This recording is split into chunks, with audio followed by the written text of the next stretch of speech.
Well, welcome to this Sports Showcase event on Harford TV. I'm Don Morrison. My partner Ray Ruse and I are at Bel Air High School. It is the Boys UCBAC Championship for 2025. Ray Ruse, we just had a chance to see the Girls Championship, 10-9 the final score. I said to you, if this game is half as good as that game, I'll be happy. That'd be the doubleheader of the year. That was amazing. It really was. And again, this is the brand new format, just started this year, where they had 4 finalists that competed, or semifinalists competed on Friday to come down to the 2 finalists, and it is the C. Milton Wright Mustangs against the Fallston Cougars. Fallston, a team that, is, Ray, if there's such a thing as a legacy in Harford County, or a dynasty, a dynasty, that as well. Fallston Cougars have won 2 straight state championships, 3 out of the last 4. I mean, you just go down the list of what they've won. They are 13-1 this year. The only game they lost was 9-8, an out-of-county game against South River early in the year. They are a team that it is to be reckoned with. Well, South River is a powerhouse in themselves. So to lose a close game to them, that's to be commended. Patrick Mull is the coach for the Fallston Cougars, and he, like the coach LeBrun for C. Milton Wright, is a graduate of Fallston. Coach LeBrun, a graduate of C. Milton Wright. So we've got 2 coaches coaching their alma maters, which is another added kind of fun thing to the game. Well, I think that's always great, Don. We had, as you know, my son and daughter have been involved in the C. Milton Wright swim program. Most of their coaches are graduates giving back. So it's wonderful to see these 2 coaches coming back and giving back to their alma mater. Patrick Mull, a 2009 Fallston graduate. He was a 3-time All-County Lacrosse performer. He still holds the program's all-time points and assist records. His Cougars, as we said, are 13-1. They downed North Harford 15-3 Friday night to get into the finals.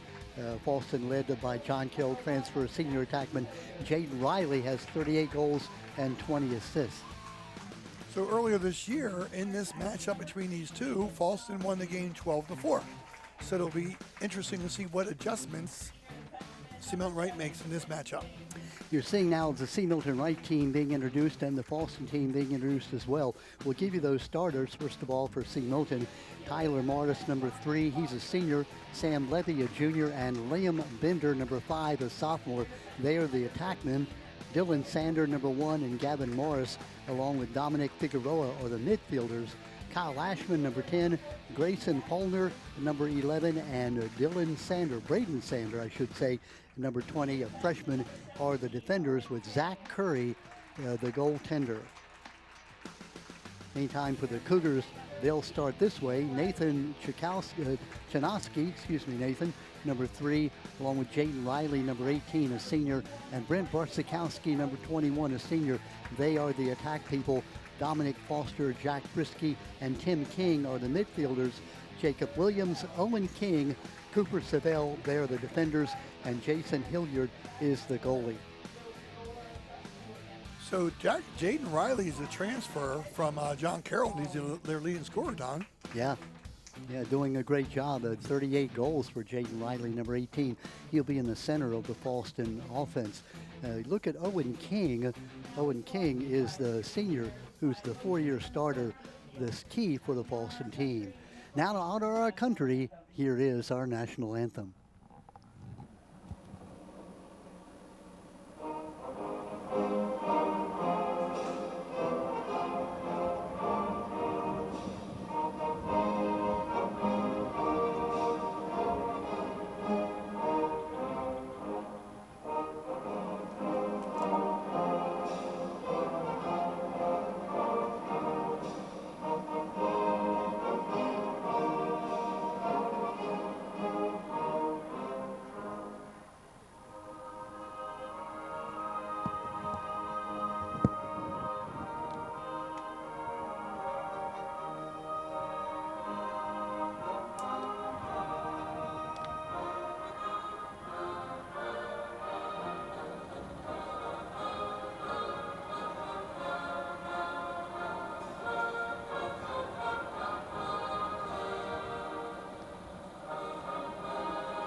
Don, I'm looking at the size of these teams and the difference between boys and girls lacrosse.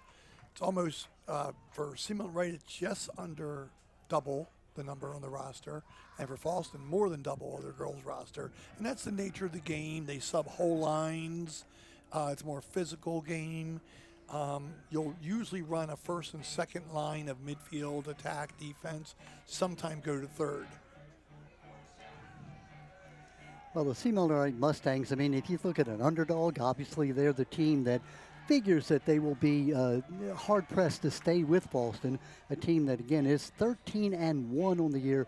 They're undefeated in their Tidings division. Sea Milton Wright 8-4 on the year. We talked about Andy LeBrun, the coach for Sea Milton Wright, a graduate 2013 of Sea Milton Wright. Falston in the white uniforms with the orange trim going from left to right. Sea Milton Wright in that dark blue and the light blue. Used to call it Carolina blue. They corrected me to say it's Mustang blue. Yeah, Sea Milton Wright's led by attackman Tyler Morris with 30 goals and 11 assists. And was that him? Just like that, we get a goal as Sea Milton Wright is able to score before we have a chance to even get settled in our seat. Wow, I hope we got a replay of that because I missed who scored the goal. Here is the replay, thank goodness. Right down the center of the field, and the shot and the goal. The shot scored by number 1. That's Dylan Sander, the senior. Dylan with 58 ground balls on the year. Wow, he just took it down and shot it right past the goalie. 11:50, that first goal by Sander. Notice the difference, Ray, between the draw, as they call it in girls lacrosse, and the face-off in boys. They actually have a physical face-off in the boys game.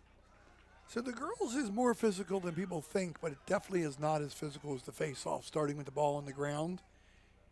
It sounds like a weird analogy, Don, but I was told that some of the best lacrosse face-off people were good wrestlers. Yeah, I can believe it. Yeah, because it takes a lot of upper body and lower body strength. In terms, it's almost like a scrum, you know, with the ball to see who's going to get it. Well, the Falston Cougars, again, a powerhouse team. A team that is expected to do well in the Class 1A playoffs again this year. It's a low shot, does not get in the net. So I was talking about the depth of the girls' team's last game. Besides Tyler Morris with 30 goals, 11 assists, Sam Levi has 28 goals, 14 assists. Sophomore Liam Bender has 25 goals, 12 assists. And senior midfielder Dylan Sanders has collected 58 ground balls, and then the goalie, Zach Curry, comes in with 110 saves. That shot goes a bit wide as Falston's still down by that one goal that scored in the first 10 seconds of the game. So there is no shooting space violation in boys lacrosse. You'll see a lot more physicality. The boys are basically saying, you know, you better get through me if you're going to get to this goal. Ball loose now, picked up by the Cougars.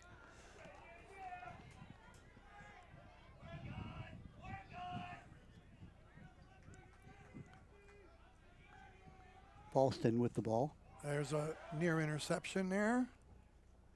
Have to see the number there and see if that was Ashman. Yeah, Ashman, number 10, son of one of the coaches at Sea Milton Wright. Larry, yeah, and he's a great basketball player, and I think he's also on the football team. I didn't get to see how far the Sea Milton Wright basketball team went this year, but they had a very strong team.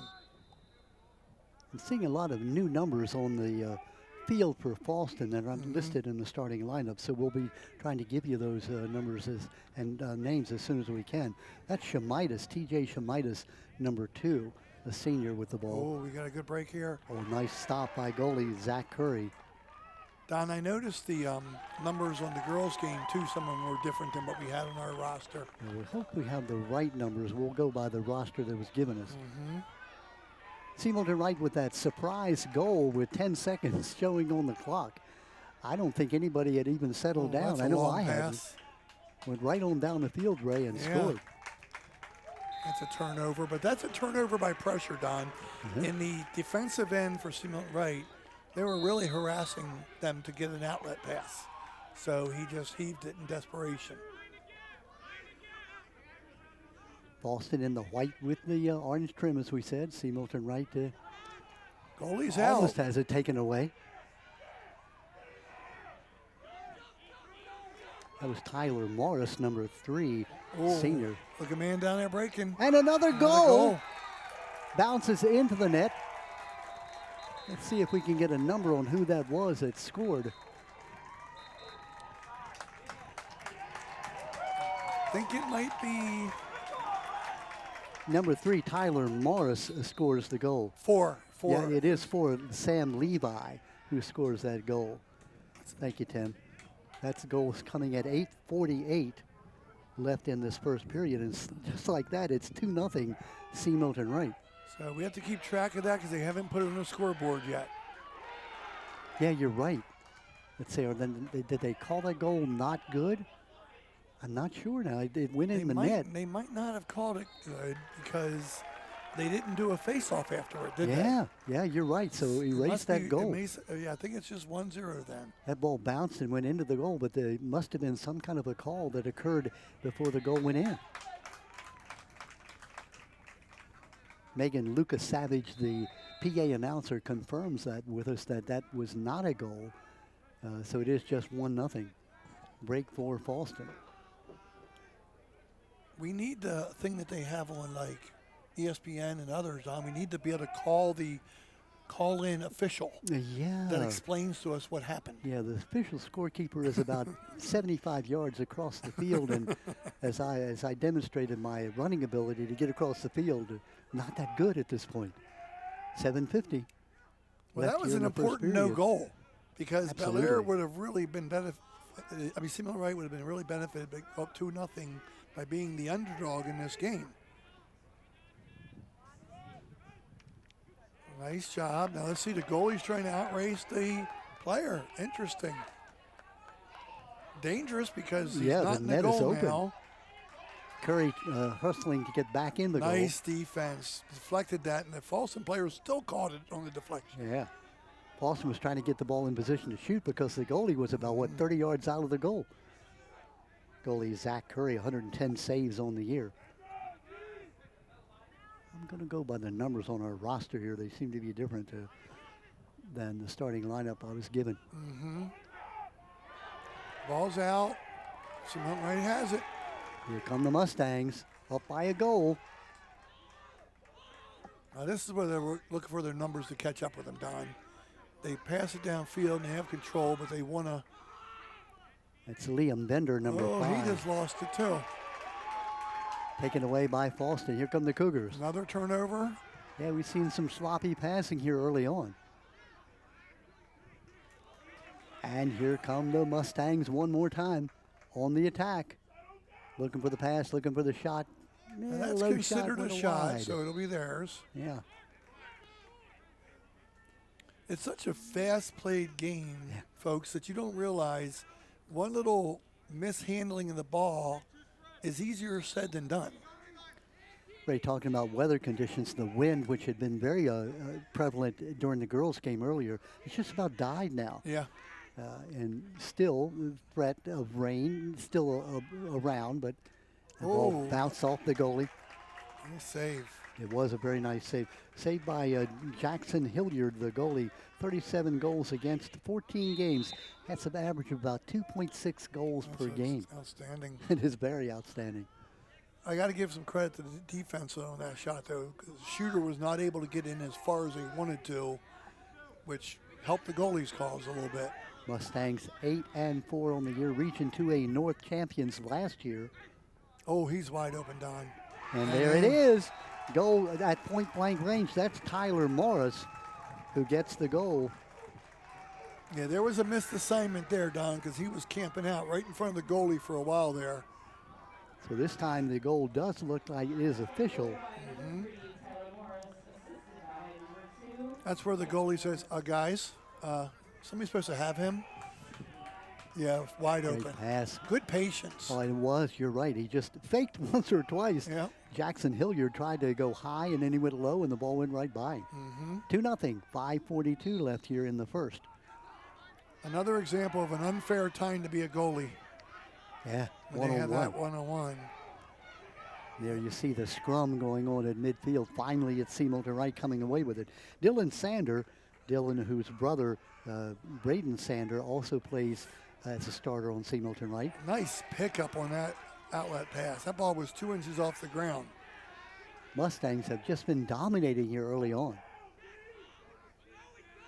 That's Sander with her, actually Bender with the ball, Liam Bender. Liam just a sophomore. 25 goals does Sander on the year. There's Tyler Morris, his twin brother, Gavin Morris, also a starter on the team. It's a neat thing to be able to have. Siblings, they've got 3 sets of siblings that either start or play a lot on this team.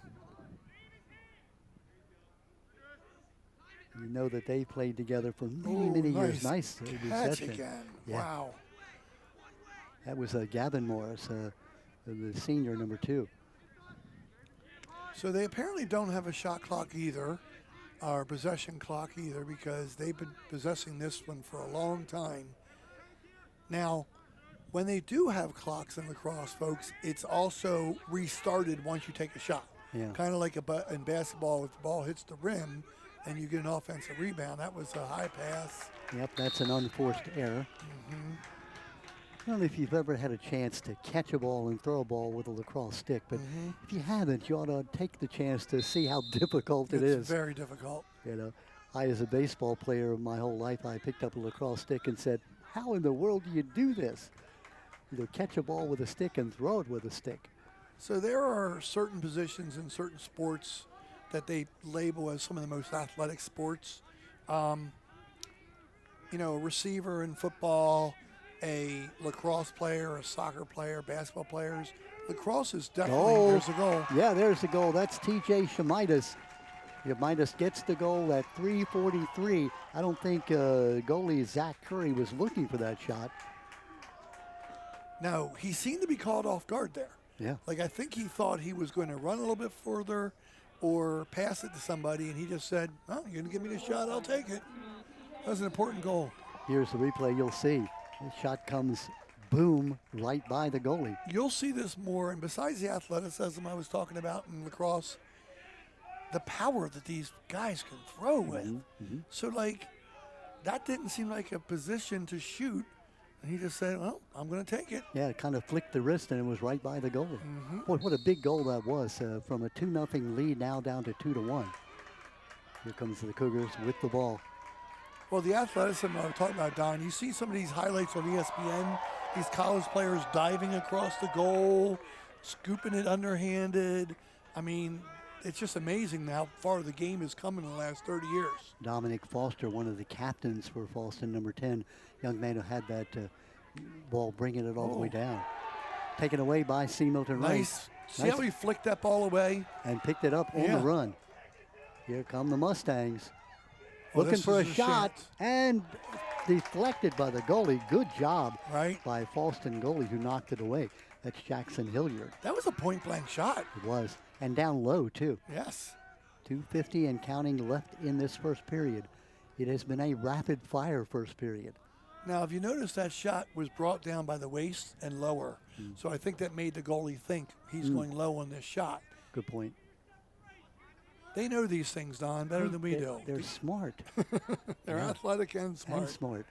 2 things I am not.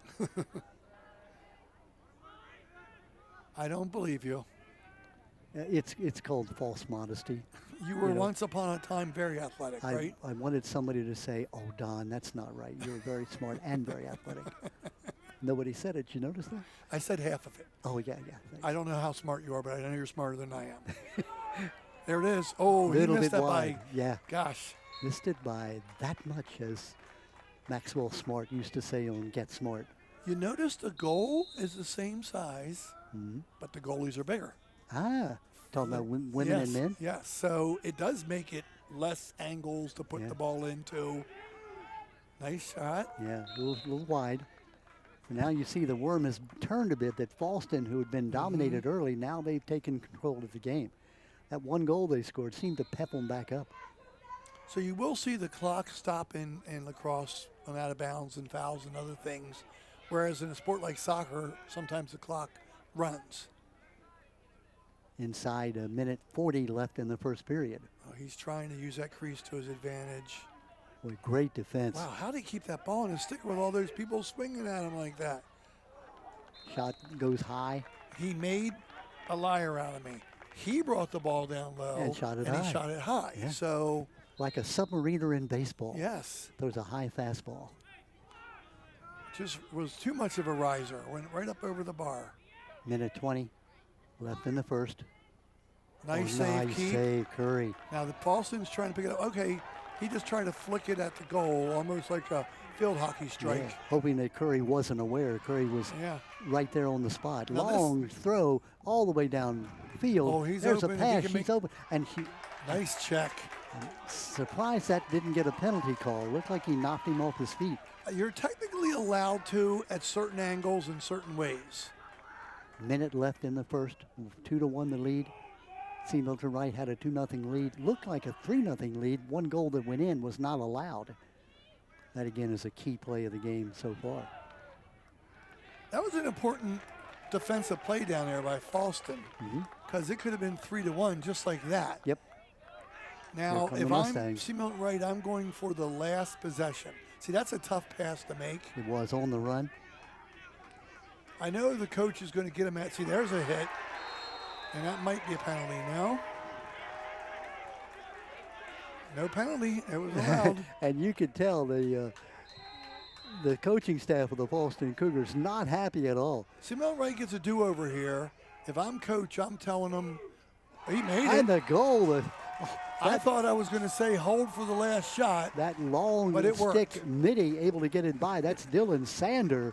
Dylan Sander with the goal coming at 15 seconds left in the first period. So, Don, earlier this season, I had to find the score.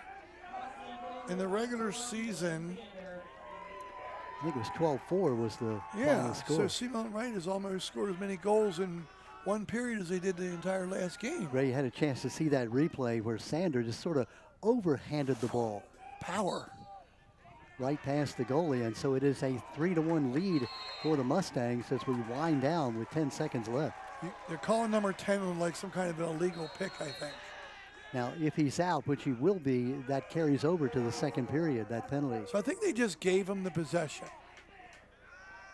Now he's got to get this 1 and scoop and second, shoot. nothing left in this Nope. period. That is the end of the first period. A 3-1 lead for the Mustangs. How surprising, Ray, is that? That was very action-packed. I mean, for 3-1, it's only 4 goals, and there could be a lot more goals than that, but lots of aggressiveness, lots of action. We just saw 2 or 3 major hits in the last 4 minutes. Andy LeBrun, the coach of C. Milton Wright, a graduate 2013 of the school. He works, he was an all-county, I should say, and a captain of the team back in 2013. Played at Harford Community College, works at Lacrosse Unlimited, and also coaches in the club league, the Susquehanna Stripers. They beat Rising Sun, we're talking now about C. Milton Wright, by a final score of 19-8. Tyler Morris 4 goals, Brooks Benson 4 goals, and Liam Bender 3 goals to get into the finals. There you had a chance to see the new complex. I say new, hey, this school was built in 2005.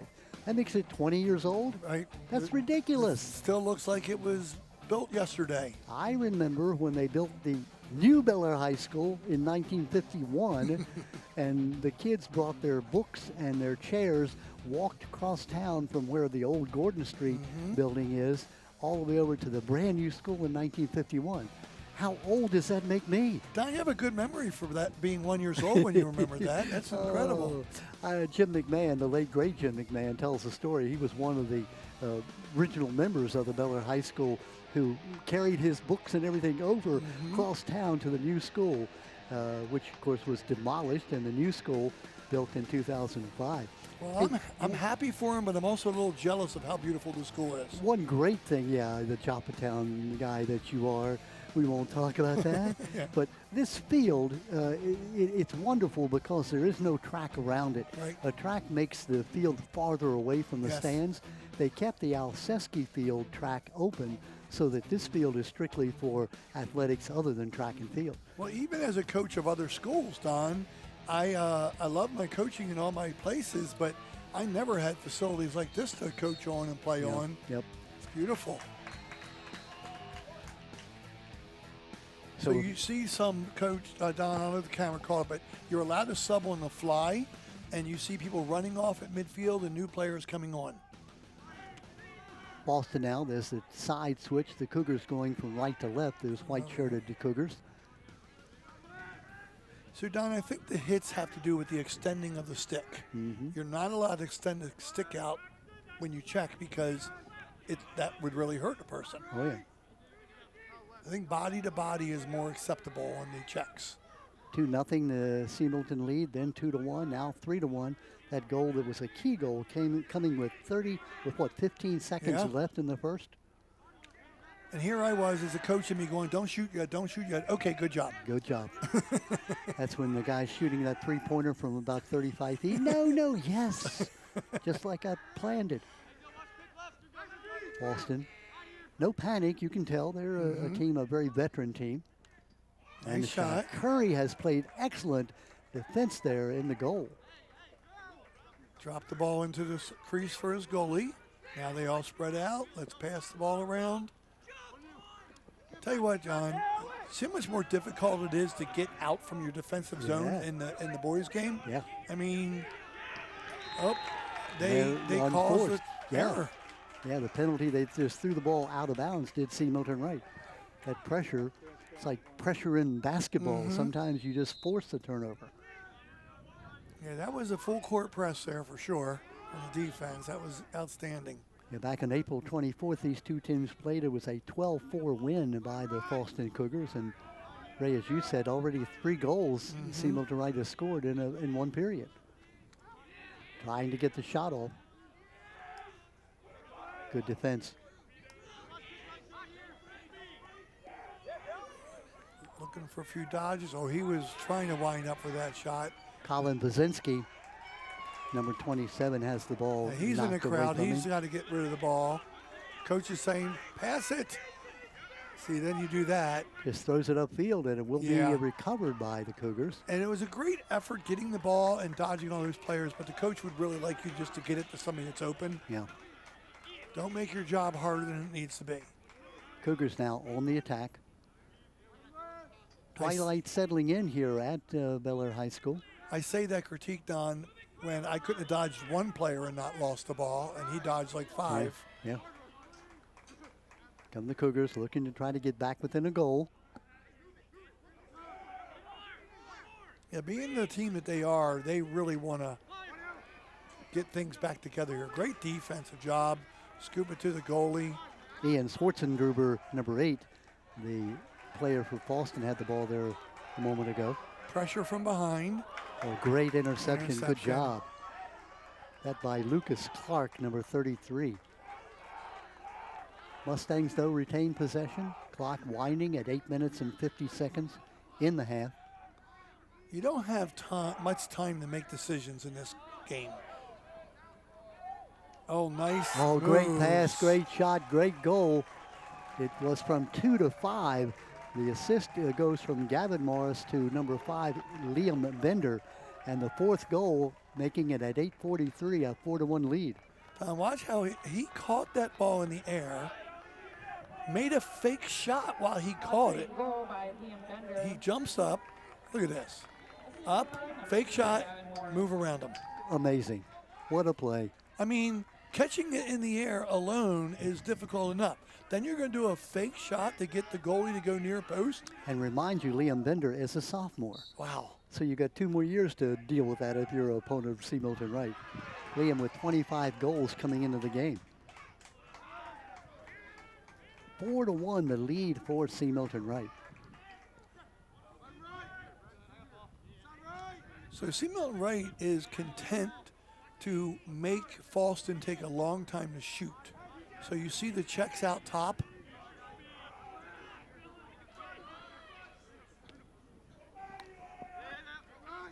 Fallston looking for an opening. Remember our girls' game where there's a shot What and a there's shot. a goal. That came from about, 25 yards out? Yeah, I think it was number 18. Looks like 18. If so, that would be Jaden Riley. Yeah. Jaden, the attack person, senior. There are so many cool shots. Look Here at you'll this see one, this. Don.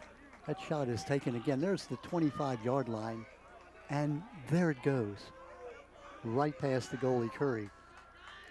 At 8:03, so a big, big goal for the Cougars, who were down 4-1. Now they're down 4-2. See the official right in there, making sure the ball is completely in position. Drag that ball out. Oh, he couldn't pick up the scoop, but his teammate does. Picked up by Falston, led by Jack Frisky. Frisky Look at that goes fight. down, no Look at that penalty. fight. That was a lot of work for that ball sitting in one spot. And there's the penalty, Jaden Riley. Here to stick contact there or stick the helmet. Looks like they've called timeout on the field. So did the timeout come out before the foul? I think it must have. I don't know. Yeah, I heard the whistle blow, and whether that whistle signified the timeout or the penalty. So 7:45, it's a 4-2 lead for the C. Milton Wright Mustangs. Mustangs 8-4 on the season. Falston 13-1. Falston undefeated in their division. So for a long time, there was another gentleman that coached at C. Milton Wright.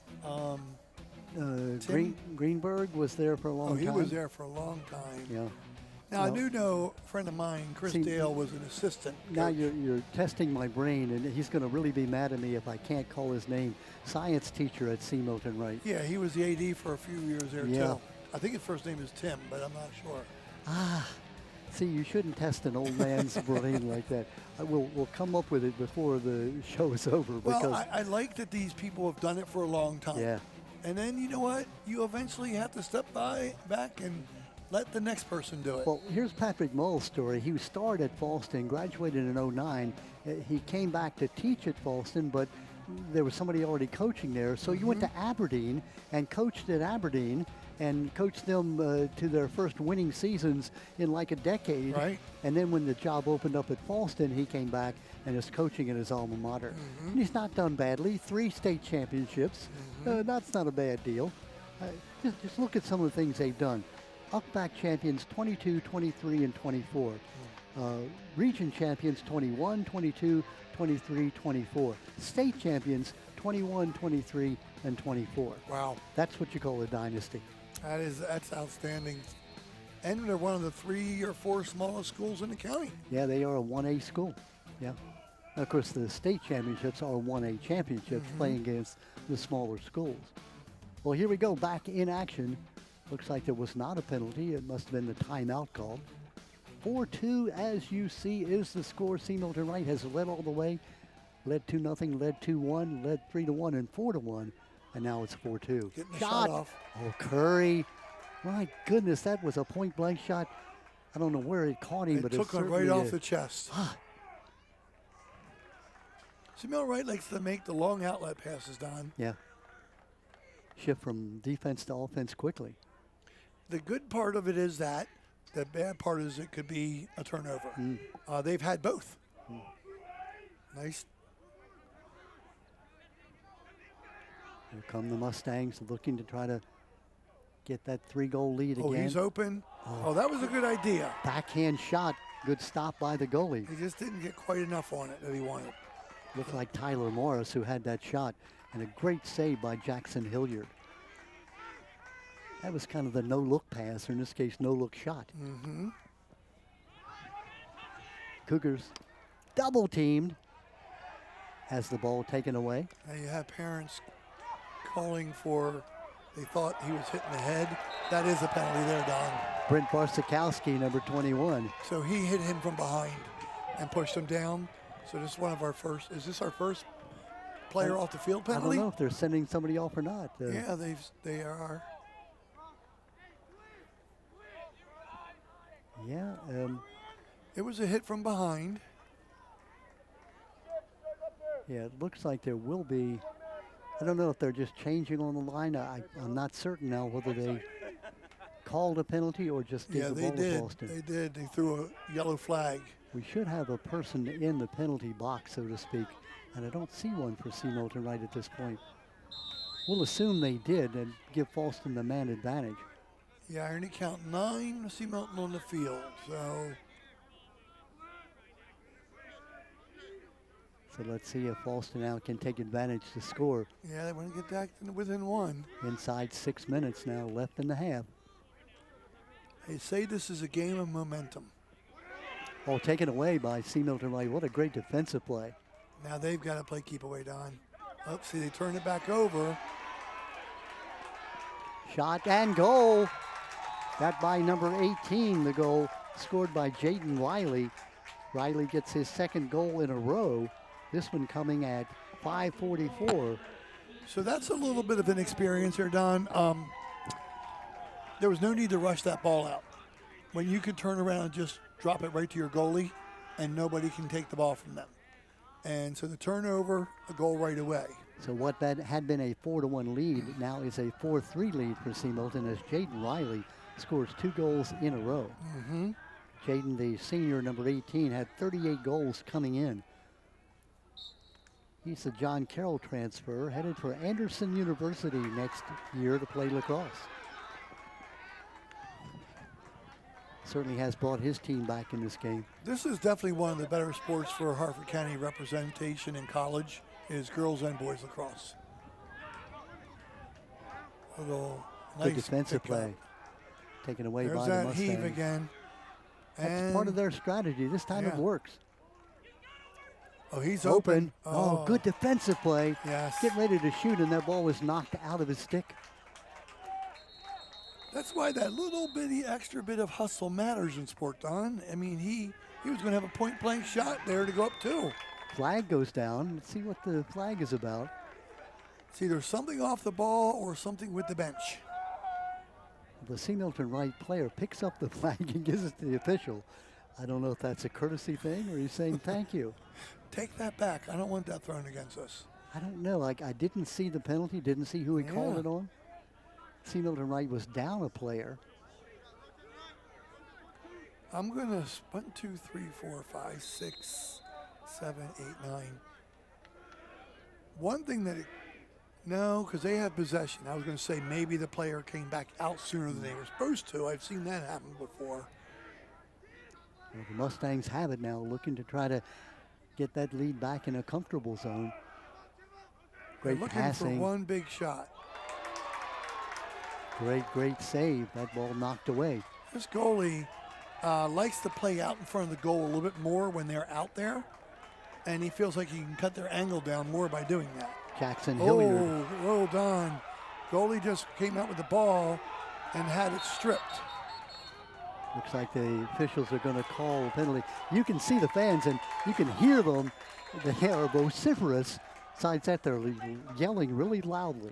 We got about 100 officials in the stands right now yelling very loudly. Yeah, they don't have a whistle. That's the only thing. That was a very frustrating play for C. Milton Wright because they did a good job taking the ball from the goalie. The goal was wide open. If they could have just won that ground ball, they could have tossed it into the goal. Nice crowd here on a Monday night at Bel Air High School. Doubleheader, the Falston versus Bel Air game. For the girls, yeah. In the girls' game where Falston held on to win that by a goal at 10-9. So Falston's trying to pull off the double, Don. Yeah, a doubleheader win for the Cougars. They've done it before in state championships. Yeah, last year they both won 1A state championships, both the girls and the boys. Chris Hoover, of course, the longtime coach at Falston. For soccer, yeah. Oh. And a goal and a flag goes down, 2 flags. Let's see if the goal counts just as he shot that ball.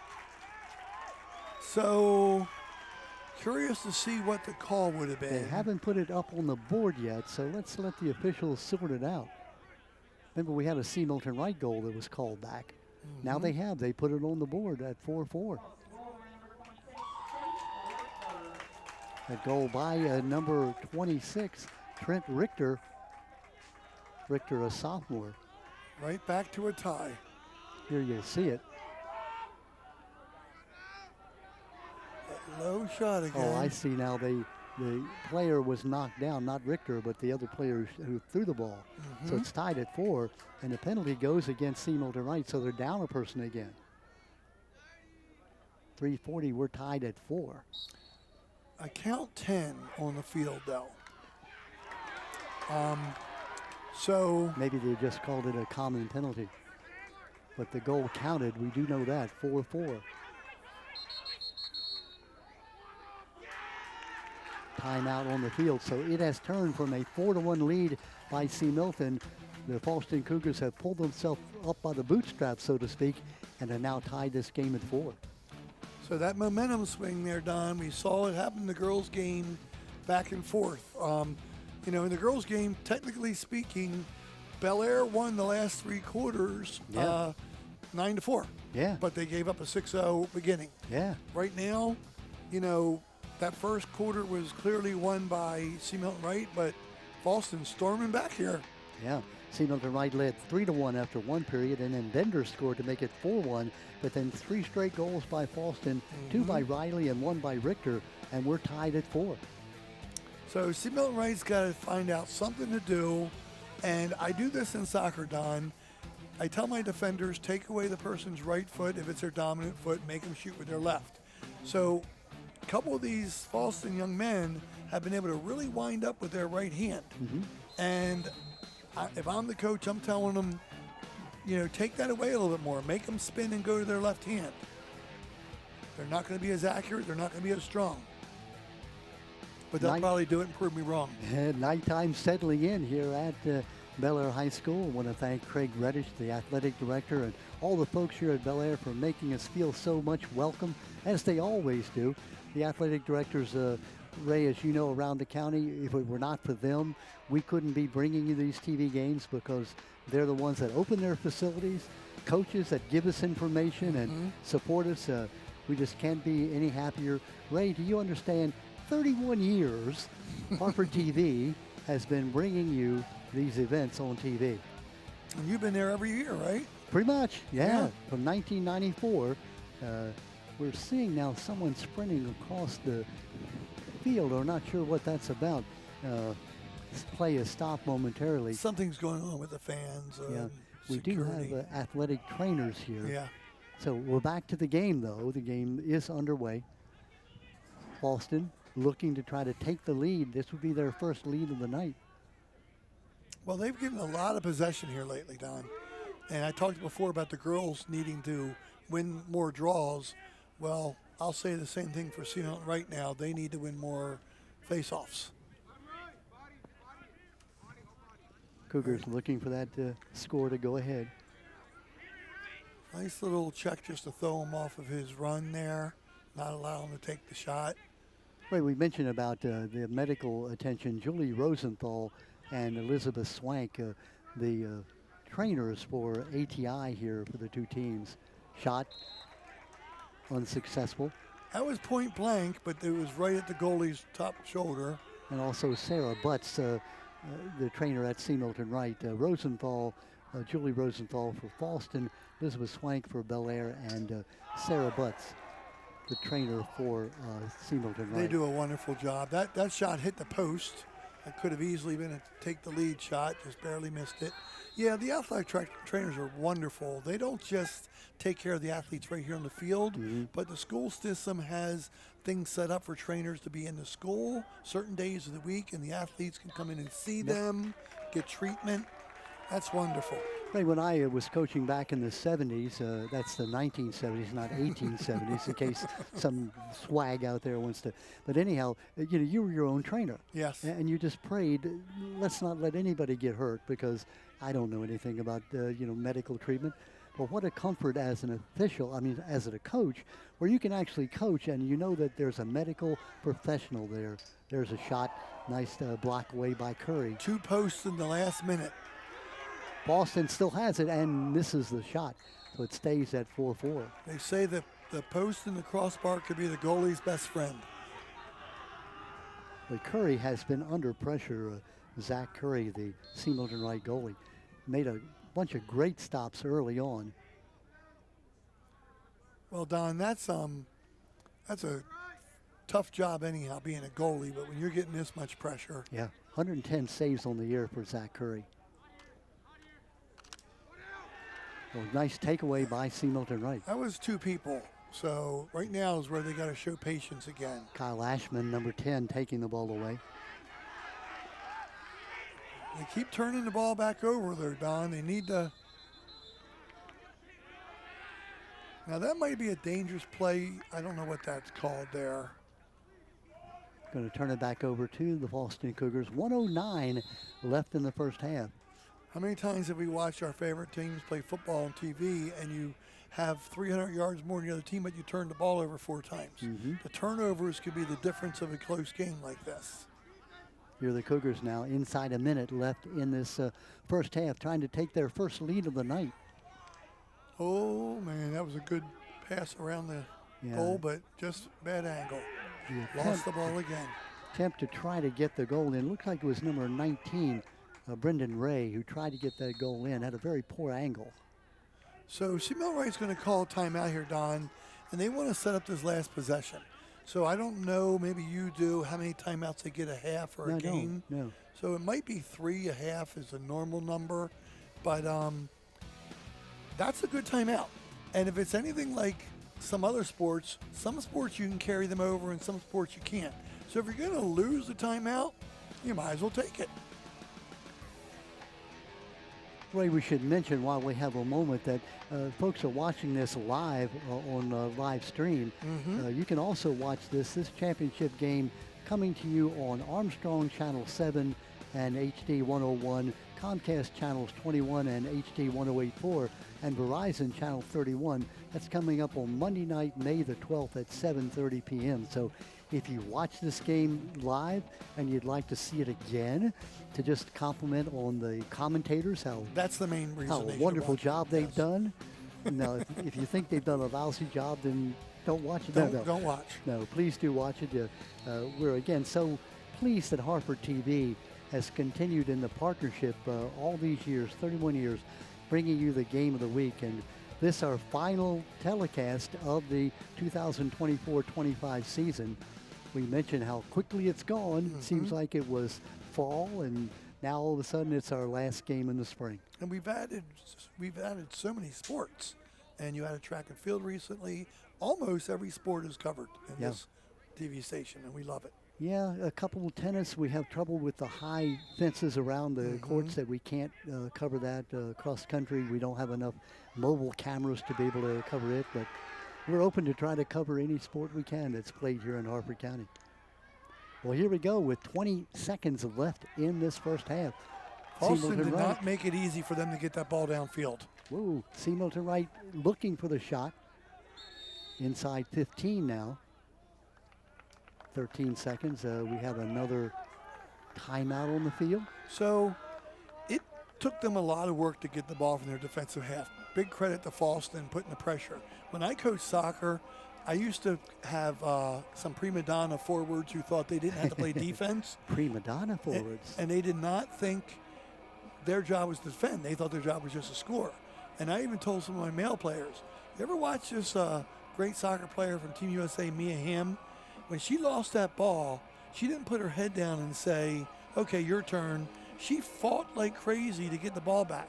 That's what Falston's doing right here. Their attack players are playing good defense. And that's why they're winning a lot of balls back right away. Yeah.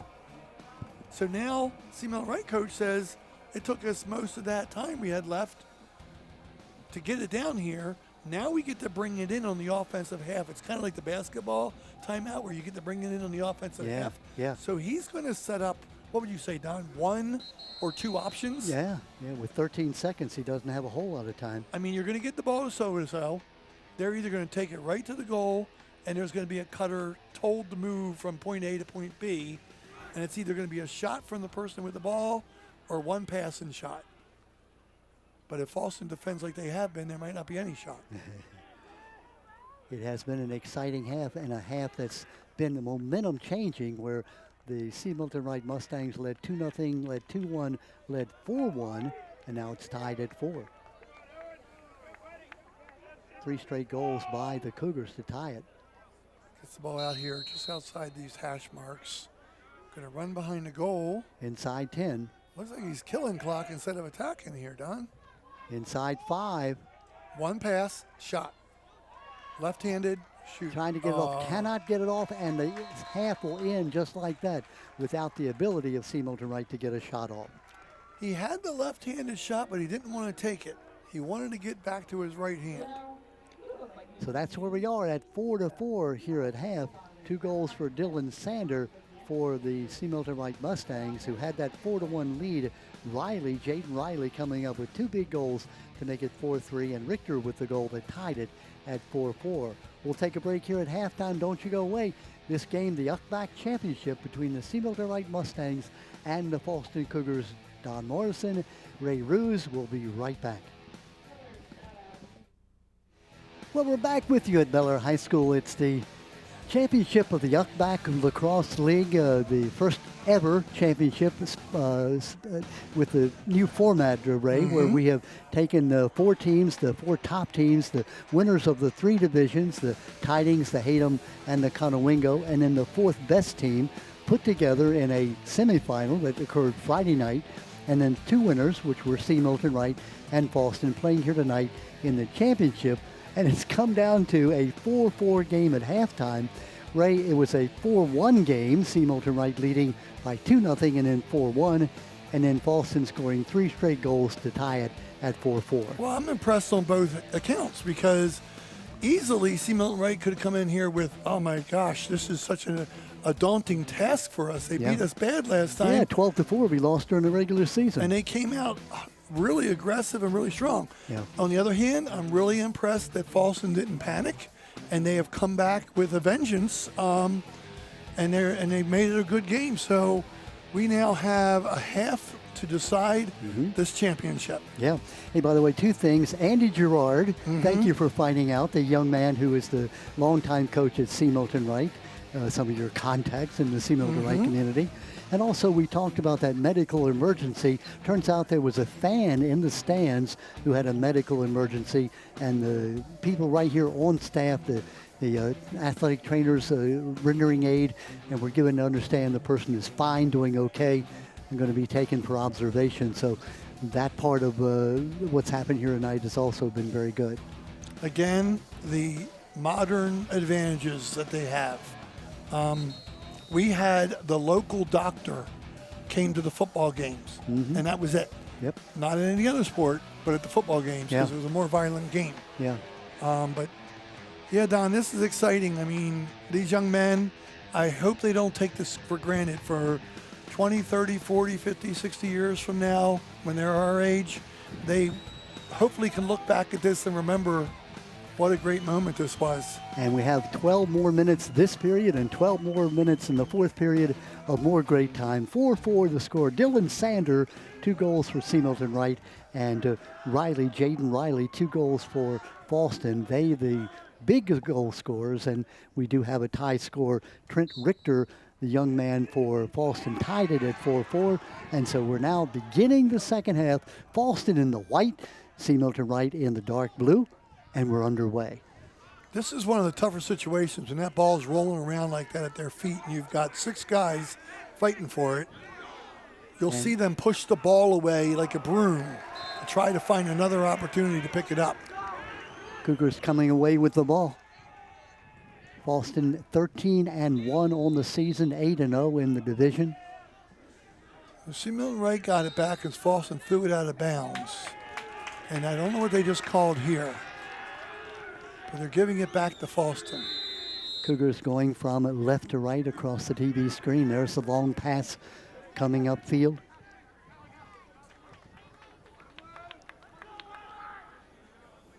Jacob Williams, number 13, the young man who received the ball for Fallston. First minute of the second half. Passing this ball all the way around the goal for the second time here. Nice deflection there by C. Milton Wright. I think that was Kyle Ashman. He's already a tall young man with a big wingspan, and then he extends that lacrosse stick out there. It makes it hard to pass around him. DJ Shemidas, number 2, one of the goal scorers for Fallston. Young man who had cut off that time by Ashman. He's trying left-handed. Well, it's one of the first left-handed shots I've seen today, Don. Yeah. Turned and burned. That was Jaden Riley, the young man who scored 2 of the 3 goals, 2 of the 4 goals for Falston. Oh, he snuck through there, but he lost the ball. Lost the ball. He got through, but the ball didn't. Let's see who's going to get this loose ball. Nice sweep out. Picked up by C. Milton Wright, and now the Mustangs will clear, looking to go on offense. So talk about learning from your mistakes, Don. I liked what the young man did on the defense there for C. Milton Wright. I think that's Dylan number Sander. 1. Yeah, Dylan Sander. Yeah, he won that ball, and he had a bunch of people around him, but instead of trying to hold it, he flicked it out to a wing person who got the ball downfield. Dylan Sander, 2 goals for the C. Milton Wright Mustangs. Sander, by the way, has 58 ground balls on the year coming in, so you know that he's got a nose for the ball. That's why he's a midfielder, Don. He scores, he passes, he wins the ball, he plays good defense. He's like Mr. Everything on the field. Yeah, kind of like soccer, maybe one of the things they have in common. The midfield, to me, the most important part of the game, because they control, as you said, the defense and the offense. Yes. Attack people, yeah, they score. Defenders, yeah, they defend. But the midfielders, they end up running the length of the court, length of the field. C. Milton Wright Nice outlet. passing it around, looking for their first goal. Now see, that was a low pass, but he got it back. Yeah, he he did. gathered it. Good job by C. Milton Wright to control it. That's Sam Levy, number 4, made that Is that pickup. the sophomore you were talking about earlier? Levy's a junior. Junior, okay. Yeah. Liam Bender is the sophomore, number 5. Oh, wide open shot. Good defense by Falston. Point blank attempt there for the Mustangs. They made him reconsider that shot. That was a good job. What they call it, a business decision? Yeah. Yes. Do I want to get creamed or do I want to get rid of the ball? Now he's trying to attack. Nice cross-field pass. And a shot just a bit wide. It's a new number for the Mustangs.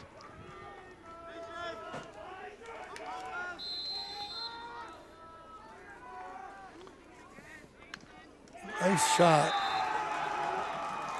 Take the lead again. I think that might be number 12, but I'll have to see it closer. That 5-4 lead for C. Milton Wright. Is that a 2 or a 12, Don? 2, I believe. Yeah. Gavin Morris with the goal. That coming at 8:26 of the third period. Here we go here. Look at this. He comes around the goal. Nice. What a shot. No angle at all. No. Well, you know what he had for himself there is some deception. He made it look like he was going to pass to a cutter or something. There was no cutter. It's definitely deceiving the defense and the goalie into thinking, oh, he's not going to shoot. And then boom. Oh, I took your line, Don. Boom, that's, you can have it. Yeah, I took it. I didn't do it as well as you did, Don. I took it from Madden, so that's the first goal the Mustangs have scored since 8:43 of the second period. They were up by 4-1, now they're back ahead by 5-4. By the way, Gavin Morris, now his brother, his twin brother, Tyler Morris, had the 2 goals. Now he's joined his brother in the scoring for C. Milton Wright. That's a neat thing, too, I'll tell you. I was fortunate enough to play with my brother his senior year, my sophomore year in soccer. Great tough defense by the Mustangs. Lots of hitting going around there. Oh, that was a Nice tough pass, pass and he and made a good runaway. He might go all the way in. Good passing by C. Milton Wright. Now I would pull up and get possession here. That's the Liam Bender, the sophomore we were talking about. 25 goals on the year for Bender. One of the hardest things to do in sports, Don, is to get very, very active and then settle down. And that's what they just did there. They had to make 3 or 4 brilliant passes with speed to get downfield. But then now they needed to just, slow it down and get control.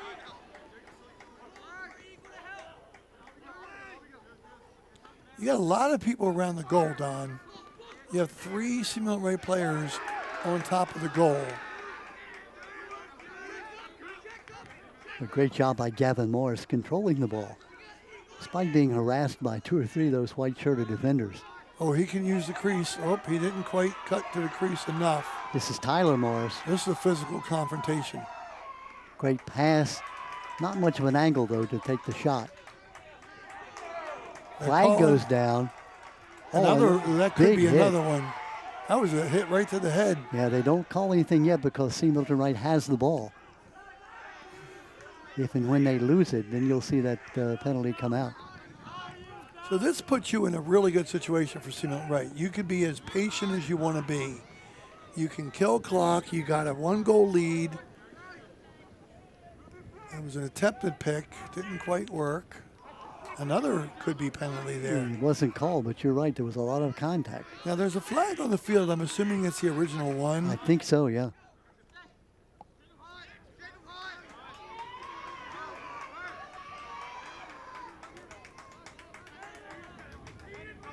Mustangs knowing they're going to get the advantage also when they finally get rid of this ball, either by scoring or lose it. 5:32 and counting left in the third. Quick move. Now let's see what the call will be. Anticipating a foul against Falston, it'll put them down a person. That flag's been on the field for what, about 2 minutes? Well, they definitely were being patient there, and you got to like that and respect that because your coach still wants a quality shot. So the Mustangs, I believe, up a man and up a goal after that penalty was called. It was 2-0, it was 2-1, then it was 4-1, 4-4, and now a 5-4 lead for C. Milton.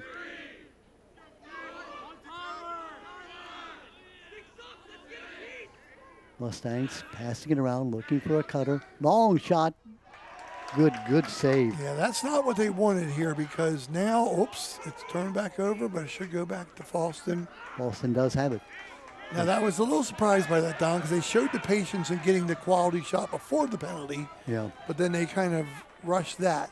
Kind of like a guard throwing up a 35-foot shot when you have plenty of time. Jackson Hilliard, give him credit for that save. Yeah. But but it's not easy to save a ball 110 miles per hour coming at you? No. For me, I'm going the other way. It's called get under the desk. Coming up on the 4-minute mark left in the third period. C. Milton Wright had a 4-1 lead. It was tied 4-4 at the half. Now they're up by 1. Well, that's only got 16 minutes of ball left here, Don, so it's anybody's game. Dylan was sharing with me, our Dylan, that the weather front coming in by 9 o'clock, it looks vicious like a thunderstorm. Oh, good save there, ball just a little bit wide, heading our way. So we may get this game in by, just a hair. So you're saying when we go off air, run? Exactly, yeah. It's what, 8:15 now, the thunderstorm showing that it's going to arrive here around 9 o'clock. So a friend of mine just sent me a text that's here saying that Dylan Clark is playing lacrosse next year at Mount St. Mary's. Huh? If you didn't already say that. I didn't, no. Okay. Yeah. I want to make sure we didn't become like a couple here, Don, where you say, I already said that. No. My wife tells me that like 20 times a day. I would never say that. Mustangs. So I was just asking again. The Ashmans down there, how did C. Milton Wright basketball finish? And they said, and my friend Steve Clark, who just texted me, his son was on the team along with the Ashman boy, said they lost by 3 or 4 to Dunbar in the quarterfinals. Real close game. Dunbar's a known powerhouse. Oh, yeah. And a goal. We got a tie again. Sneaks right by the goalie. Let's see, that's number 19 for the Falston Cougars. And that would be Brendan Ray, gets his second goal of the game. And we're now tied again at 3:10. That was a combination of power and speed. Like, he withstood some contact with that. Yeah. Jeez, what is the goalie going to do there? Yeah, that ball was shot from about 15 yards out, up around the left shoulder of the goalie, went right by him for the goal. We are tied at 5 with 3:10 left. You ever tried goalie in any sport, Don? No. I was you know, not they willing say, to volunteer. Yeah, volunteer, and that's when you're in the 5th grade, you don't know the answer, and you sort of hide behind that big guy. Teacher always finds you. Here come the Cougars with the tie. A great move. He's trying to use the crease. Oh, he has somebody way back deep. They're subbing, Don. That's why it looks like there's not a lot of people around the goal. So they're doing that while we have possession. Let's get some fresh legs on the field. The defense can't sub very easily. When you're defending back there, you got to stay in there tired, and they can send fresh people in. Point blank shot. Wow. Goes a little bit wide as Curry's able to deflect it. What did they call there? They didn't call a penalty, but they called it. I mean, they called a penalty, but not one where you have to go off the field. Oh, he deflected nice that. Interception by C. Milton Wright. Gets rid of it, but puts it right into the stick of a Falston player. Another shot a bit wide. That by Shamitas. TJ Shamitas, one of the leading scorers on this team. Had a big goal for Falston back in the first half. Coming up on the 2-minute mark. Clock now moving. Shamitas spins. Has the ball taken away. Here come the Mustangs. Yeah, good defensive stand there. Man coming on his back. Man there and cut. Yes. And the goal. That was like 4 quick passes in a row, Don. Looked like Tyler Morris, number 3, with the goal. They did not let that ball, like, you know how. Yeah, we'll see. Look, number 1 with the great pass. Pass, shot. And there's Tyler Morris with the goal. I mean, you know, sometimes in basketball, they say take the air out of the ball. Don't dribble it. Just when you get up on offense, just do quick pass. That's what that was like. That's hard for the defense to react to that. Tyler Morris puts his team back up by a goal. So, Simon Wright just had an offsides, which meant one of the defenders went over the midfield line by about a yard, and the official decided to ignore it, but the fans aren't ignoring it. The fan said, "Are you blind?" Boston, 1:10 left in the third. Mustangs took a 1-goal lead. Falston tied it. Now C. Milton Wright back in the lead by a goal. Loose ball. Remember, these two teams, when they met in the regular season, 12-4, Falston won. So I'm going to be honest with you, Don. When I saw that score, I did not know we were going to have this great of a game. I agree, especially when you look at Falston's pedigree. 13-1 on the season. Undefeated in the division. Got to be something called there, that's for sure. I mean, bodies flying, people reaching across the line. Good sportsmanship between the Mustangs and the Cougars, kind of patting each other on the back, saying, hey, that was fun. Yeah, you got to respect effort, you know? I mean, you can get mad when you have to go against one of the top athletes in the county and say, bad news for me. But when you're fighting for a 50-50 ball and then there's 4 or 5 of you, that's effort. Falston with 30 seconds left in this third period. Where you can feel that wind picking up, so the idea that a thunderstorm is on the way. Nice defensive play. If I'm the official, and I've seen this done before, you've already walked over to coaches and you're saying we're not having a break between quarters. Yeah.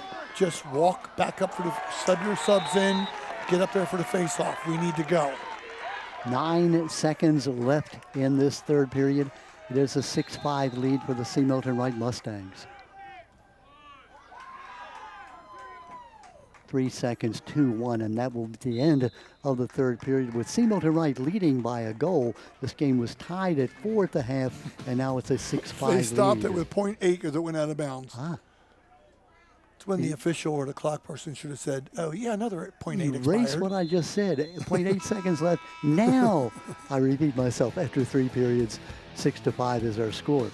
Again, Ray, you said it. What a game, what a contest. Evenly matched team. Any team, either team could win this game, and the championship is on the line. So, Don, Yes, sir. it looks like there's some celebrating happening out there. But I could be wrong. I don't know. I saw a bunch of Sea Mountain Wright kids high-fiving and jumping up as if they might have called the game, but I could be completely off. I would. But If I'm there's- probably wrong. If there's lightning in the area, It just seemed abnormal compared to the other break-in quarters. yeah. Miss They're Lucas conferring. Savage, They're conferring at Yeah. midfield. Megan Lucas Savage, who is the in-game announcer, just made an announcement. I didn't quite hear it. Let's see if Jackson Brown can tell us what's going on. Did they call it? Here's Jackson. Okay. I know a storm's coming. Okay.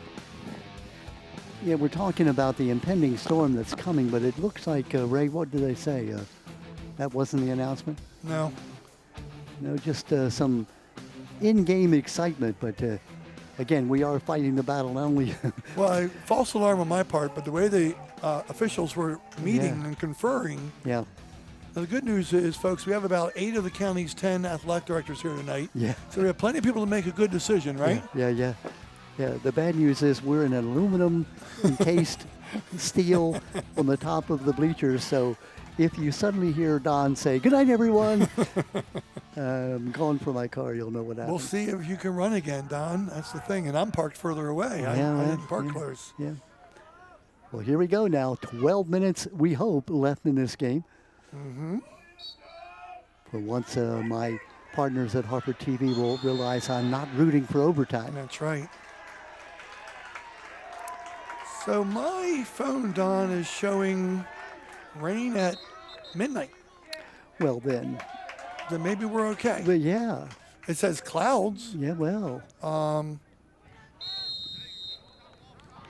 If that be the case, then let's have overtime. Here we are in the 4th period, 12 minutes left in regulation with that 1-goal lead for Sea Milton Wright. Nice spin move. Mustangs with the shot, bit wide. So lacrosse, like every game, Don, has its nuances. Technically, if you keep possession and keep shooting, you get possession, and you get possession. So if you can monopolize that smartly, you can kill a lot of clock. Now, you can't kill 11 minutes and 27 seconds. No, but you can kill 3 minutes, as we saw in the girls' game where Right. where Falston had a 10-9 lead, and Bel Air never got the ball back. Right. And it was amazing. I wouldn't have thought they could have maintained control for that time. Shot Oh, bit there's a race wide. to the end line. Who are they going to call that? Falston. Falston ball. Did you see that hustle? That was. And again, the deal is it's the closer person to the end line, that person's team gets the ball. And he had the inside track on the end line. Even though he was further from it, he had the inside track, so he dove Yeah, and got his arm there. yeah. It's like sliding into second base there, The Don. dive there to be close to the ball, showing great hustle. Well, those little things matter. I mean, Sea Mountain Wright wanted to keep that ball for another minute or two, and Possessions are the key. You can't score unless you have the ball. There's something for you, Ray. That's right. Write that down. Don said Don. you cannot score unless you have the ball. you should write a book. Thank you. Yeah. My cousin's fiance made a book of quotes. Oh, what a play by goalie coming out and scooping that ball on the run. Oh, so you can get it back before it goes out, no? Curry came from out of his goal and retrieved that ball at about the 20, 25-yard line. Had he missed it, Ray, that would have been trouble. Yes. You know, I'm going to call, they used to say in baseball, yogiisms. I'm going to call them Donisms. Donisms, yeah. Yeah. Trouble is, Yogi got money for it. I just make silly statements. Yogi Berra. Peter Lawrence Yogi Berra. One of the greatest all time, and not even considered it because he was known so much for his humor. Yeah. Yogi of the great Yankee teams of the 1950s. Oh, offensive push there, and he got a little flick back. Boston looking to try to get an opening. Coming up on the 10-minute mark. There's a shot and a goal out of nowhere. Wow. We're tied again. There's that crazy athleticism I'm talking about, Don. Trying to see the number on that young man who scored. It looks like it might be 19. Number 19 for Boston. If that's the case, that's Brendan Ray. Yeah. There it You'll is. see Let's Ray see where on this the came goal. out of nowhere.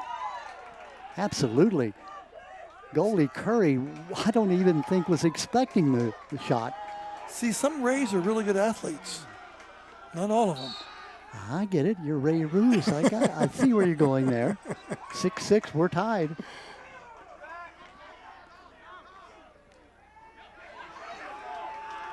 Okay, now they're getting a little bit of momentum swinging here, Don. Yeah, they are. Oh, great pass. Just a bit high, though. Yeah.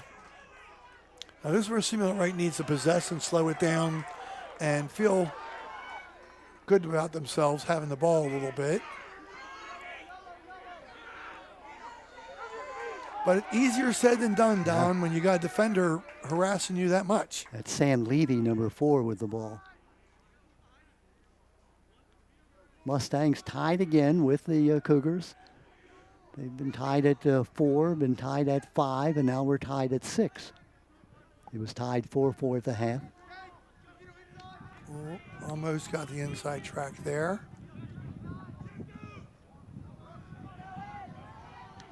Shot, save. Boy, what a brilliant save that time by goalie Jackson Hilliard. He's had a great game. He has that. Boston shot. Curry deflects the ball. 2 good goalie saves within 10 seconds. Absolutely, the ball went from one end to the other in that 10-second period of time. Ray, the Boston Cougars have never led in this game. Right? They've been tied at 4, tied at 5, and tied at 6 now. Chance to take the lead. Fighting for the UCBAC championship. Nice save again. Curry. Zach Curry with 110 saves coming in. He's added at least a dozen or more. The game is going back and forth from end to end a lot quicker now than it was before. Yeah. And the fans are really whooping it up. Boston retrieving the ball. There's a big hit there a minute ago, and the fans are not happy about it. Winding up like he's going to shoot, doesn't. That's Ray again. Spinning, shooting, missing a little bit low and outside. He is not afraid to take the angled shot. He has the skill. I think I said it was Ray. That was Jaden Riley that time who took the shot. So we've got 7:50 to go here, Don, in a tied game. This is amazing. And since you told me the rain's not coming till midnight, gee, let's go overtime. Oh, wait a minute. They cut my mic off. They're going to Just kidding. send security for you. They're kidding. Fans wouldn't mind it. No, it's just been ideal. You know, when the powers that be got together and came up with this format, I don't think they could have figured it would work out quite as well as it has. We have to hope the other sports do the same in the future. 10-9, the win for Boston in the first game against Bel Air. Oh, that's a tough angle. Tim Lindekamp did tell me that they plan on doing this with the other team sports. Yeah.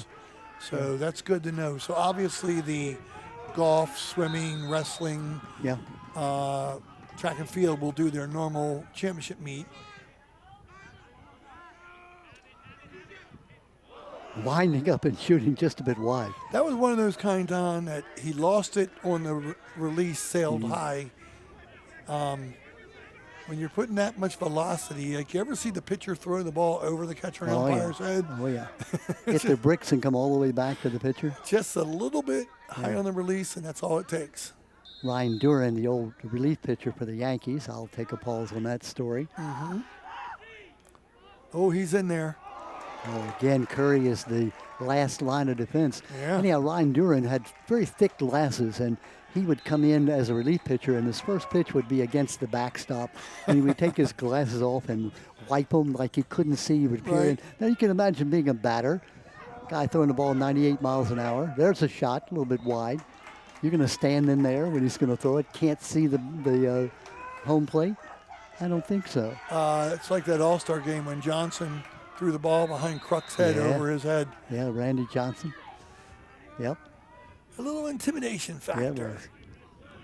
Okay, he's trying to get a pick there, but good job with the second defender picking up there. I like that. Well, good defense by Singleton Wright to come away with the ball. So let's see how they clear this, Don, because this is what they've had problems with earlier in the game. And this is where I think they need to use some patience. Well, attacking the goalie, he was out of the crease. He was fair game at that point. Have you done one of these games, Don, where you've seen an open goal when the goalie came out? No, I have not. It is rare. Ball goes back to Falston, 6 minutes, 20 seconds, 23 seconds. Now, remember when we had all the timeouts at the end of the first half? We haven't seen any for a while. So I'm wondering, again, how many they have, and are they saving it for the last turnover? It's a takeaway by One Milton. pass and shot. And shot just hits the pipe. That time the goalie tried to clear the ball, threw it right to a C. Milton Wright player. Shot taken, but hits the pipe. Boy, big opportunity missed that time, Ray. Yeah, they're going to regret that one. And if you're the goalie, you're saying, thank you. Well, that's the weird thing about sports, Don. You can make 20 great plays in a game, but as an athlete, what do you remember? Yeah, the one mistake you made. One mistake you made. That's why I've heard some coaches say they'd rather lose 12-0 than 2-1. Mm-hmm. Not me. I'd at least want to be in the ball game. And that's where you appreciate a good coach, because it's a coach's job to say, but you also did all these things really well. Because what do we remember the last play too? Jaden Riley scored 2 goals for Falston, has the ball. Well, I said timeout, and here we go. There we are. 5 minutes, 27 seconds left in regulation. We are tied at 6. It has been an exciting championship game. I mean, we saw the girls' game 10-9, and now we're watching this game coming right down to the wire, tied at 6. So Patrick Mull, the coach for Falston. Andy LeBrun, the coach for C. Milton Wright. Did you say this is the last telecast of us for this spring? It is that. So I'm really excited to find out if they're going to do this. So I know the soccer, field hockey, lacrosse are the ones that this is very doable to do this format in. I'm wondering if they're going to do this with baseball and softball too. I think the success here tonight, if this is like a trial run, right? I mean, how better can it be? Get 2 top teams, the teams that prove themselves to be, at the end of the season, the very best, and competing for the championship. Let's go back to when the UCBAC was formed back in the early 1990s. You had an upper division Chesapeake, a lower division Susquehanna, and they had a championship game at the end of the year, which was a joke because the reason you developed the 2 franchises, the 2 conferences, was lower teams in Susquehanna, better teams in Chesapeake. So there were 3 games in the total of maybe 100 that were played where the Susquehanna actually won. Now you have a format where, well, let's go back. When you stopped doing that, then you didn't have a championship game. You had a Chesapeake champion and you had a Susquehanna champion. Now you've got 3 divisions. You have a 4-way playoff where you get the 3 league champions, conference champions with the best record, and then you have a semifinal and a final. You have a true championship tournament. I think it doesn't get much better. Which Bob was the one that led that? Bob Slagle. Slagle, yes. I was at that first meeting with my longtime, unfortunately deceased friend Tom Berg from North Hartford. Oh my, great man. And I was there with, Lynn James from North Hartford was there and all kind of other people. And we literally, little turnover there. Turnover, Falston gets it. We literally were like intrigued by the idea, and it lasted for all this time. Yep. Falston Open for the shots. Curry with the save. I think that's the third post that Falston's hit in the last 5 minutes, Don. And of course, the idea of the UCBAC was to get Cecil County and Harford County together, and we still have that. The 5 teams in the Conowingo division are in Cecil County, and then 5 in Hatem and 5 in Tidings. One of the reasons for that was such a small county of only 5 teams, and they needed more people to play. Oh my! Hit, what a but hit! No penalty called.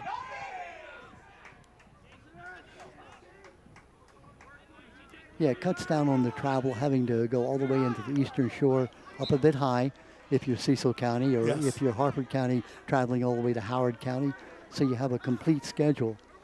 And I like the fact that they now have, you play in baseball, at least in softball, you play back-to-back games against an opponent in your division. So to make it clear to people, it doesn't keep an athletic director and a coach from saying, I know so-and-so's in the other division, and we're playing our division opponents, the 4 of them, twice each, but I'd still like to play those teams. And if you can fit it in your schedule, you do get to see them. Good example, Harford Tech and Bel Air. It's a father-daughter. Father coaches at Harford Tech and daughter coaches at Bel Air in softball. They made the request, and so they played each other twice, even though they're in different divisions. Awesome. Yeah, we were able to cover that game that was here at Bel Air last Friday. They ended up, by the way, splitting 1-1 during the year. So no complete bragging rights in the family. Nope. 3 minutes and 45 seconds remaining in this contest. I should say the regulation portion of the contest. We're tied at 6. Turnover. Picked up by C. Milton Wright.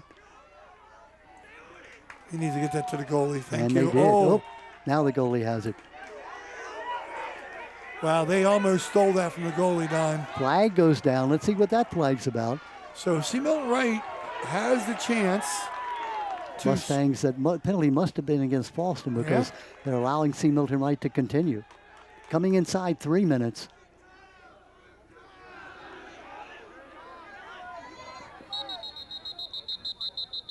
Now the whistle, let's see what it's all about. Officials are going to confer.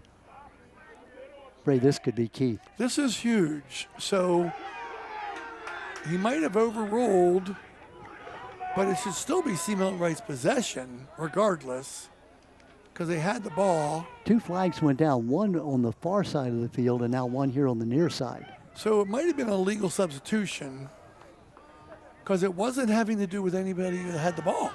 The second one at least. First one happened down here. Yeah, we're across the field from the official score, so we're only speculating what it might be. But it looks like the Mustangs are going to retain possession. Don't know if they're a man down or not.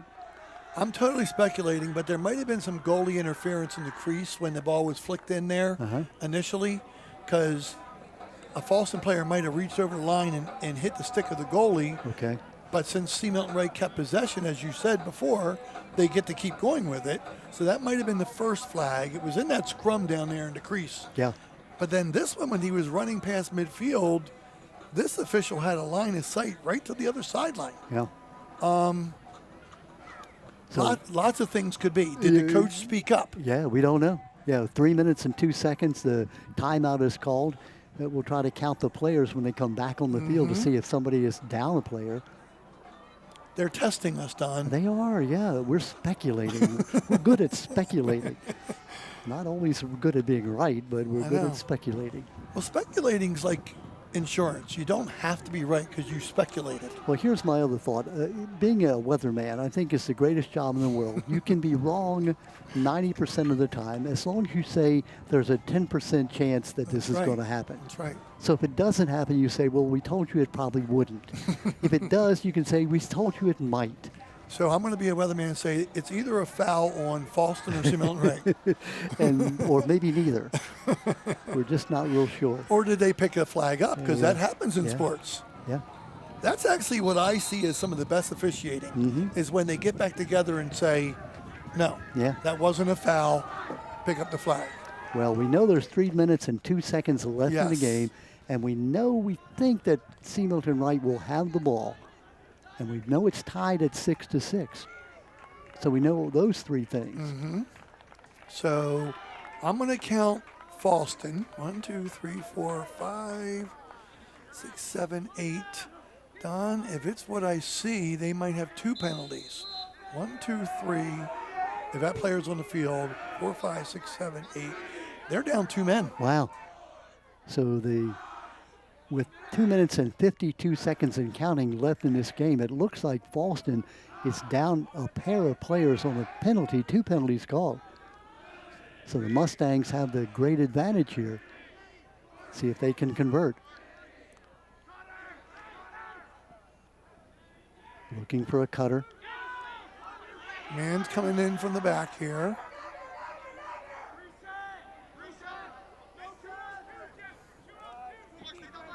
Clock moving at 2:20.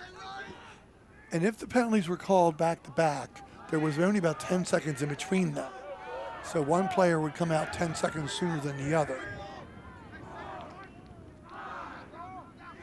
Somebody's coming back on soon. And they Goal, scored. there it is. The goal from the right side at 2:05. The Mustangs break on top. Not sure who scored that goal. We'll see it here in just a moment.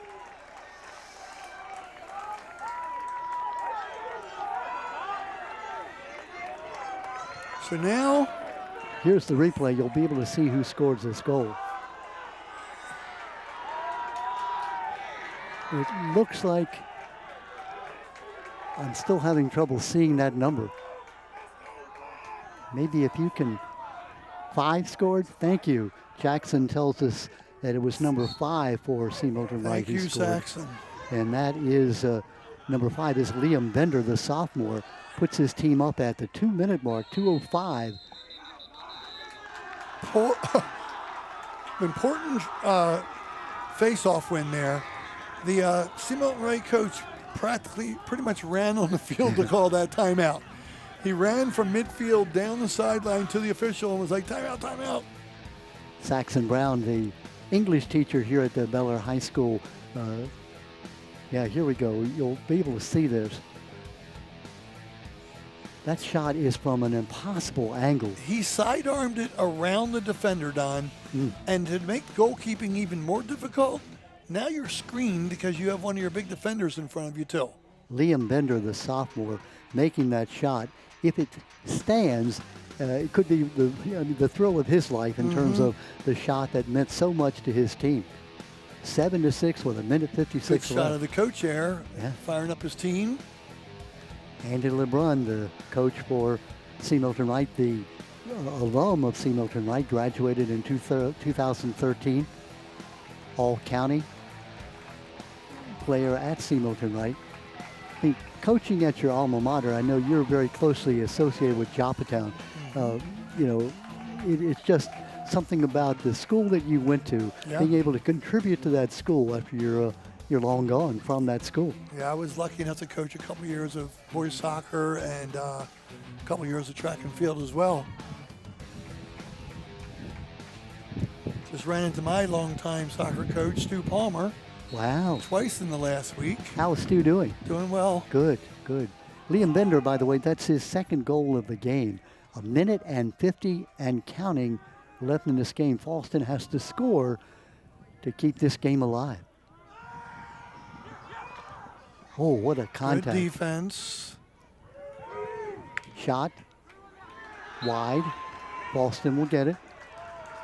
1:34. Boy, that was key that Falston had a man back going out of bounds, so Falston gets the ball back. Don, let's give a shout out to both teams' goalies. I mean, 7-6 game. This could be 17-6. I mean, or 17-16. There's been so many good shots. Jackson Hilliard. Dangerous pass. That was even more dangerous. Picked up by the important possession. And throwing it downfield just to use the time. Yeah. Taken away by Falston. I think Coach would have liked that back, Don. Coming within a minute. 1:05. Falston with the ball. Now inside a minute. C. Milton Wright with a 1-goal lead. Falston trying their desperately best to tie this game. He's going to goal. Out wide. Just missed. 47. Good attempt on the dive there. 47 seconds shot clock I should say the clock stopped at 47 seconds. Inside 40. He's trying to get around there. Shot wide. Still Falston ball. 38.1 seconds. The clock stops. You see him setting picks, Don, across the middle for these shooters. Oh, there comes a loose ball. Taken away by Seamilton. They fired all the way down the field. Again, taken away by Falston. 25 seconds. Shot blocked. 10 seconds, 17 Goalie seconds. has it, Don. Goalie has it. Timeout. Oh, that was a smart timeout by Coach LeBrun. Wow. 15.1 seconds left, and coming out of the goal, Zach Curry to retrieve the ball. Wow, 15 seconds left, and Seamilton Wright has the ball. What do you do if you're at Seamilton Wright? How do you keep control of the ball? If they get to bring it in from the out of bounds, I bring it in, I get it to somebody, they get it to the goalie in the crease, and then they can't defend it. The goalie plays I'm going to pass it to somebody for 4 or 5 seconds, Yeah. and then they throw it to the sky towards the other goalpost, Yeah. and the clock will go out. Well, we had the great girls game, 10-9, won by Falston over Bel Air when Bel Air didn't get the ball back in 3 minutes to get a shot off. And we said, now how could the boys game come close to equaling that game? This is amazing. This is done at 7-6. Seamilton Wright had that 4-1 lead. It was tied at 4, it was tied at 5, it was tied at 6. And then Liam Bender scores that goal that put his team ahead 7-6. And now with 15 seconds left in the game. There's no such thing as a moral victory when you ask the athlete, but whoever loses this game played a great game. Oh my goodness. You know. And again, historically, the first UCBAC championship under the new format, if you were planning a way to make it good, you couldn't have planned it any better. So here he comes from there. He's going to throw it right to the goalie if he is smart. And he does. And then he stands there. He throws it back.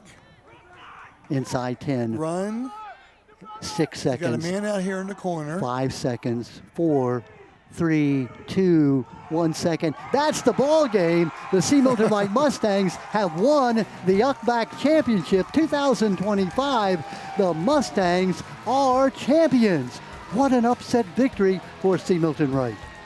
Outstanding game. Falston's a great team. Should have their heads held high. But wow, Seamilton Wright. There you see them. They're coming over to greet their fans. I mean, they come right here to Bel Air. They are the underdog. They lose during the regular season 12-4. Everyone, including the commentators, are saying, hey, Falston is a super team, a team with a legacy, a team with a dynasty.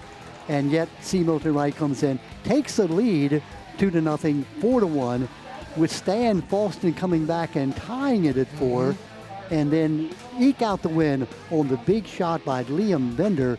And Ray, again, that shot was so fantastic from the side. Bender, it's again a shot that he'll remember the rest of his life. Great goalkeeping on both teams, outstanding shots. You can't even say that both teams didn't have every player trying as hard as possible.